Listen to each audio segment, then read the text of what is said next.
अस्सलाम वालेकुम नाज़रीन, मैं हूं आपका मेज़बान उमर बलोच और आप देख रहे हैं उर्दू वायरल। नाज़रीन, आए दिन रजब भट्ट का कोई ना कोई स्कैंडल, कोई ना कोई वीडियो जो है वो सामने आ ही जाती है। कभी बच्चों का सॉफ्टवेयर अपडेट, तो कभी कोई किसी और इन्फ्लुएंसर के साथ जो है वो लड़ाई और उसके भाई को किडनैप कर लिया। ये एक शुगल था, ये एक फ़न था जिसमें वो लगे हुए थे। कभी शेर का बच्चा किसी ने दिया तो उनको पुलिस उठा के ले गई। लेकिन नाज़रीन, अब का जो इनकी वीडियो वायरल होती है, नमाज़ पढ़ते हुए इनकी वालदा के साथ एक कंटेंट क्रिएट होता है जिसमें इनकी वालदा की कहती हैं कि सबा लड़की कौन है। उस पर वो बहुत ज़्यादा शर्मिंदा होते हैं और वो नमाज में बौखलाहट का शिकार हो जाते हैं और सामने जनाब वीडियो बन रही है और पीछे कुछ फ़नी वॉइसेस भी सुनी जाती हैं।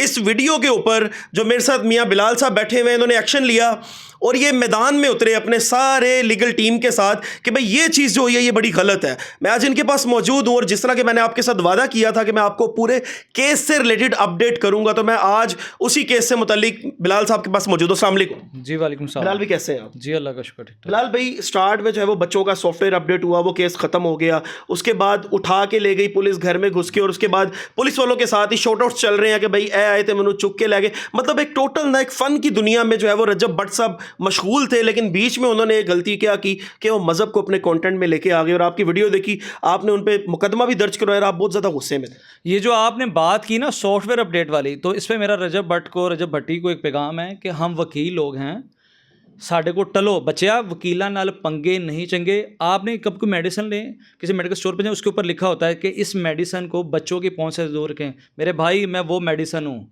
ये ज़हन में रखना। सॉफ्टवेयर अपडेट वाली तो ज़हन से निकाल दो ना। बल्कि सॉफ्टवेयर अपडेट अगर आपने कौम से ना माफ़ी मांगी तो मैं आज आपसे वादा करता हूँ इंशाल्लाह सॉफ्टवेयर आपका अपडेट होगा। एक वीडियो वायरल होती है, नमाज पढ़ रहे हैं, पता नहीं अब नमाज भी मजाक में पढ़ रहे हैं, बीच में वीडियो भी बन रही है। पढ़ ही नहीं रहा था, नमाज तो पढ़ ही नहीं रहा था, नौज बिल्ला नमाज की बेरुमती कर रहा था। उस सबा नामी लड़की का बीच में जिक्र होता है जिसपे वो ऐसे पशेमान और शर्मिंदा होते हैं कि लो जी मेरी वालदा को पता लग गया, तो आंखें भी घुमा रहे हैं। मेरे भाई, प्री प्लान था, मुसलमानों को फुद्दू बना रहा है, कौम को फुद्दू बना रहा है, प्री प्लान था। ये कैसे हो सकता है कि वो नमाज़ पढ़ रहा हो, उसकी माँ ऊपर से आए। हम लोग नमाज़ पढ़ते हैं, हमारे घर वाले हमें दूर से देखते हैं, बल्कि वो पूरे घर वालों को खामोश करवा देते हैं कि फ़लाना बंदा नमाज़ पढ़ रहा है तो खामोश हो जाएं। अर्ज़ ये है, प्री प्लान था, शरारत है और इसकी सज़ा इसको इंशाल्लाह मिलेगी। लेकिन बिलाल भाई देखिए, कंटेंट तो हज़ारों किस्म की वीडियोस हैं, आपका कंटेंट तो भरा पड़ा है, आप बना भी रहे हैं, व्यूवरशिप भी आ रही है, डॉलर्स भी आ रहे हैं, सब चल रहा है। मज़हब को लाना बीच में ज़रूरी है? देखें, बेसिकली रजब भट्ट की गैरत मर चुकी है और जब गैरत मर जाए ना और इंसान शोखा हो जाए, इंसान के अंदर गरूर आ जाए, तो कोई ना कोई ऐसी वो हरकत कर बैठता है जिससे उसे तजलील का सामना करना पड़ेगा, और ये करेगा अगर कौम से माफ़ी नहीं मांगेगा। केस कहाँ तक पहुँचा? आपने जो है वो जाके मुकदमा भी दर्ज करवा दिया है, तो ये सारे मामला कब तक चलेंगे, क्या होगा इसका आखिर में, एंड क्या होगा? मेरे भाई, हमने हफ्ते वाले दिन थाना मजंग में एक एप्लीकेशन दायर की, फिर तफ्तीशी अफसर ने मेरे सामने रजब भट्टी साहब को कॉल की कि आएँ शामिल तफ्तीश हो, आपके ख़िलाफ़ मियाँ बिलाल एडवोकेट ने एक एप्लीकेशन गुजारी है। तो उसके बाद ये शामिल तफ्तीश नहीं हुआ। हम गए, हमने जाके वहाँ पे जो वीडियो थी बतौर एविडेंस, एज एविडेंस मैंने वहाँ पे पेश की, अपना मौक़िफ़ बताया।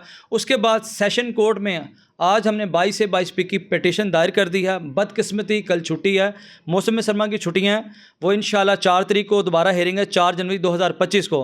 हमारा प्लान था कि मियाँ बीवी को हनीमून गिफ्ट करें FIR की मद में, लेकिन वो गिफ्ट नहीं हो सका। लेकिन इंशाल्लाह मैं इनका ID कार्ड भी ब्लॉक करवा रहा हूँ। होम डिपार्टमेंट मैंने एक एप्लीकेशन देनी है, इनका ID कार्ड, इनका जो बैंक अकाउंट्स हैं वो मुंजमद होंगे 4 शेड्यूल के हिसाब से, और इनके जितने भी एसेट्स हैं वो सारे मुंजमद हो जाएंगे, यानी कि बैंक अकाउंट्स, जितने एसेट्स हैं, हर चीज़ ब्लॉक। ठीक है। अच्छा, बड़े मशहूर हैं वो, पैसा भी बेइंतहा है, साथ सपोर्ट भी है, और उनके साथ देखा जाता है कि पॉलिटिकल लोग भी उनके साथ होते हैं, बड़े बड़े लोग उनकी शादियों में जाते हैं, तो क्या उसके खिलाफ कार्रवाई हो भी सकती है? भाईजान, कोई भी शख्स, मैं आपको बताता चलूँ, पाकिस्तान में कानून से बालातर नहीं है। नो वन इज सुपीरियर, ठीक है? कोई शख्स कानून से बालातर नहीं है।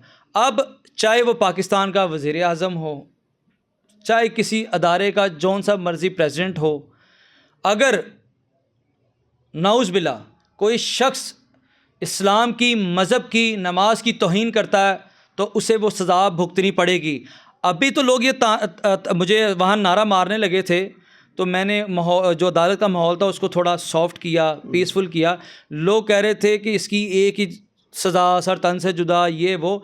मैंने कहा जी वो आए, अपना मौक़िफ़ दे, कौम से माफ़ी मांगे, इस्लाम में आसानियाँ हैं, तो फिर इंशाल्लाह जज साहब डिसाइड करेंगे قوم ڈیسائیڈ کرے گی کہ کیا یہ معافی کا طلبگار ہے یا نہیں. اگر قوم معاف کر دیتی ہے, جج صاحب اس کو معاف کر دیتے ہیں, تو میرے بھائی ہم اپنی پیٹیشن ودرا کر دیں گے. بات یہ ہے کہ سب مسلمان بھائیوں کی دل آزاری. بالکل.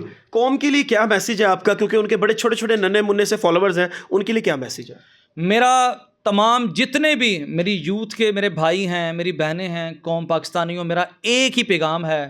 وہ پیغام بڑا صاف ستھرا, اپنا وقت ضائع مت کریں. ایسے لوگوں کو جو اپنی غیرت کے نام پر ویوز یہ چیزیں حاصل کریں, ان لوگوں کو اپنا آئیڈیل مت بنائیں. ہمارے آئیڈیل صرف ایک ہیں, ہمارے پوری کائنات کے ہیرو صرف ایک ہیں, حضرت محمد صلی اللہ علیہ وسلم. ہم نے ان کے اسوہ حسنہ پر عمل کرنا ہے, ان کے قول و فعل پر عمل کرنا ہے. میرے بھائی وہ انہیں آئیڈیل بنائیں تاکہ دنیاوی بھی اور آخرت میں بھی آپ کو کامیابی حاصل ہو. بالکل جی. رجب بٹ صاحب قوم سے معافی مانگے اور یہ سارے معاملات کو اچھے سے وائنڈ اپ کریں. اپنے میزبان کو دیجیے اجازت. اللہ نگہبان.